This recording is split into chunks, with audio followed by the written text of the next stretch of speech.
Kumusta po kayo? Ito tayo at itutuloy natin itong paggawa ng dala. Kasi matagal-tagal na po itong nahinto dahil nadestino tayo sa ibang lugar.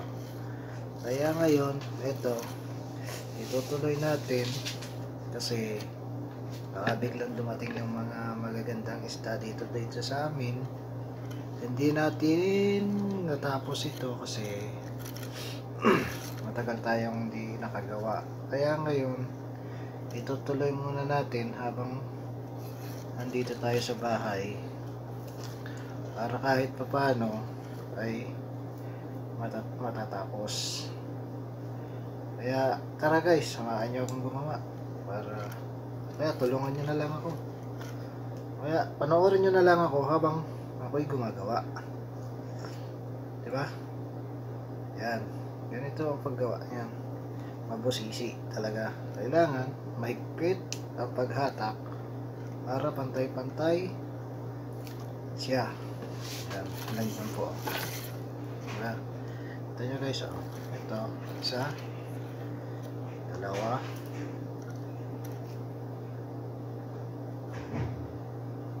Dalawa. Tatlo. Apat. Hatak. Yan. Kasi para yung mga butas niya ay pantay-pantay. Paulit-ulit lang po ito. Laging 5 ang bilang. Pag nagkamali ka rito, putol ang pinakasinulit mo. Yan. Tapos pag nasa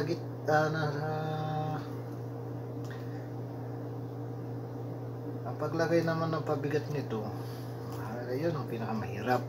Kailangan tamang-tama ang sukat at ang bigat ng ilalagay mong pabigat sa kanya. Kailangan match ang pabigat na ilalagay mo, kasi pag sobrang bilis ang pagbaba, baka sumabit na sa ilalim, hindi mo na mahiyaon. Ayan po guys, oh. Ayan po, pantay-pantay yan kasi tamang-tama ang higpit at saka yung sukat pare-pareho. Kaya kailangan may bilang ka talaga habang ginagawa mo. Pag nagkamali ka ng bilang, sira na. Uulit ka na naman. Puputulin mo, tapos dudugtong uli hanggang sa matapos mo. Yan. Sana matapos natin to ngayong buwan para mapakita ko rin sa inyo kung paano maglagay ng pabigat.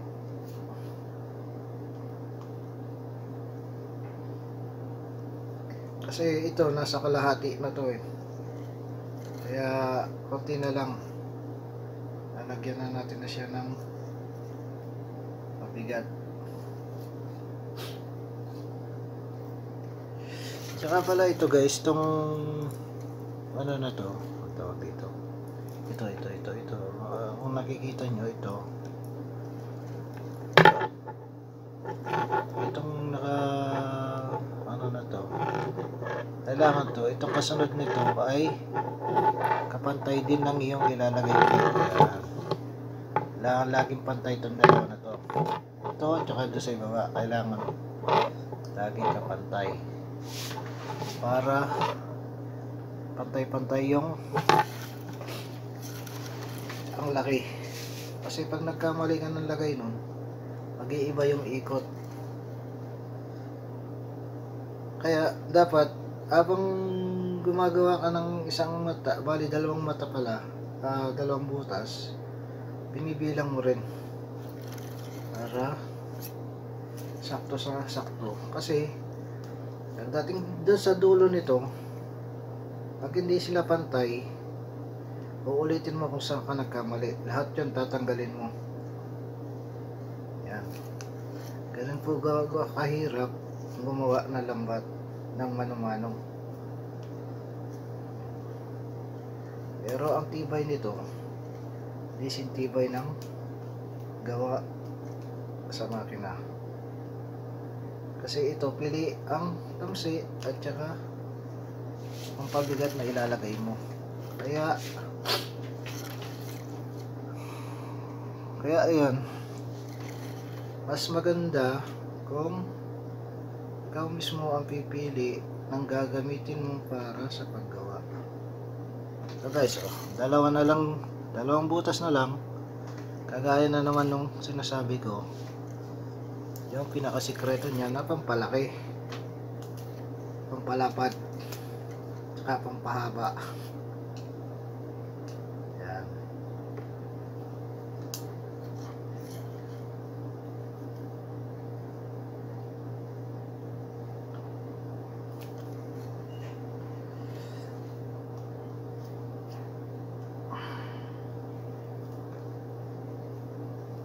Ito guys, ganito naman ang paglagay niyan. Kukunin mo dito sa taas, dito sa taas na to, yan. Para sa taas yan, nasa taas. Tapos baba, yan, hatak para pantay siya. Yan. Yan guys, pumantay siya. Tapos kunin mo dun sa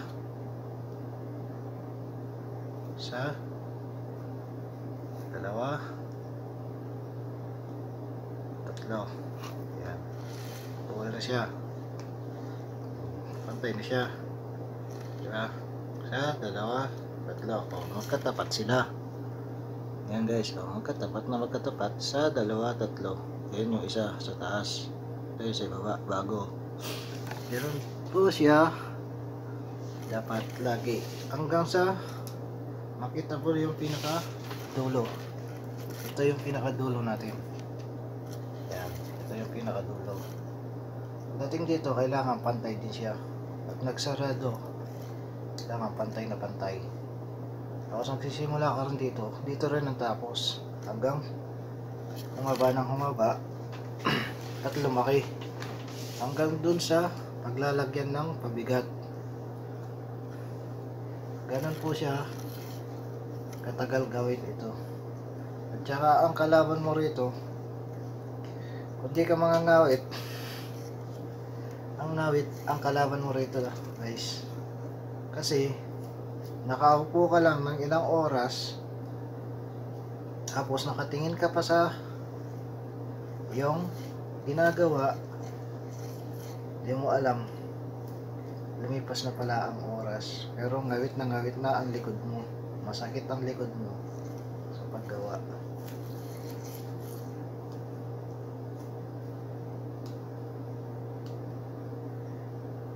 Kaya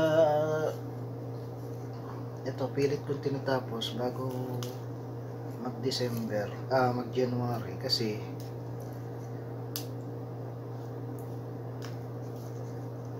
maglalabasan ng magagandang isda dito. Lalo na yung mga ginagawang ang tawag dito, tinapa. Ay, naku, dami dito. Kaya kailangan matapos to by bago mag-January hanggang February. Lalo na yung hasa-hasa, dami dito.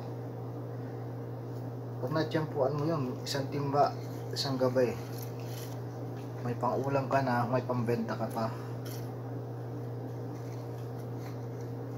Yung ginagawang tuyo rito, lumipas na eh. Kaya lang, hindi namin kasi hindi namin mahuli kasi wala kaming pagbebentahan sa sobrang damay. Kaya ang ginawa namin, kumukuha na lang kami ng panggawa ng tuyo. Ayun guys, ganun. Kumukuha na lang kami ng panggawa ng tuyo.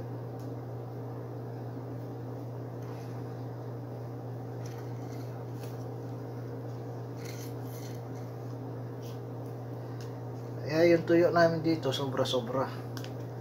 Hindi namin maibenta yung isda, ginawa namin tuyo. Yung tuyo, kahit saan pwede nilang pakinabangan. Pwede yung pamigay kahit hindi mo na ibenta. O ibenta mo man, pwede rin kasi tuyo na. Mas mabenta pa nga yung tuyo, di ba? Lalo na may kamatis at saka ano, kamatis at itlog na maalat kasama tuyo. Di ba guys? Solve na solve ka na doon, sigurado yun. Kwentuhan lang tayo habang gumagawa. Pero mas masarap yung fresh talaga na isda. Yan. Diba guys? Kaya tsaka ang kalaban mo rito guys dito. Masakit dito sa kamay dito. Kasi itong alas karamihan nangangawit. Kasi diin ka ng diin dito. Diin ka ng diin dito sa mga to. Kaya madali itong mangawit sa kamay na to. Ito ilang segundo pa lang ako. Kanina ngawit na ako. Pero okay lang yan kasi sanay naman na, sanay na. Tsaka tagal na rin gumagawa ng ganito. Kaya okay lang. Pati sa likod masakit.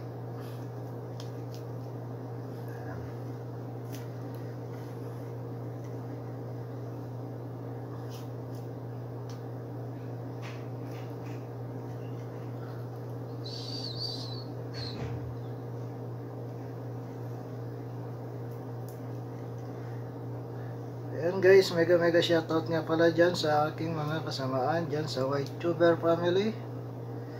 And good luck and God bless sa inyong lahat dyan guys. Ingat kayo palagi. And more power sa inyong mga channel guys. Sana more revenue sa inyong lahat. Goodbye. Goodbye guys. Ito ba, gawa-gawa pa rin ako. Ingat kayo dyan.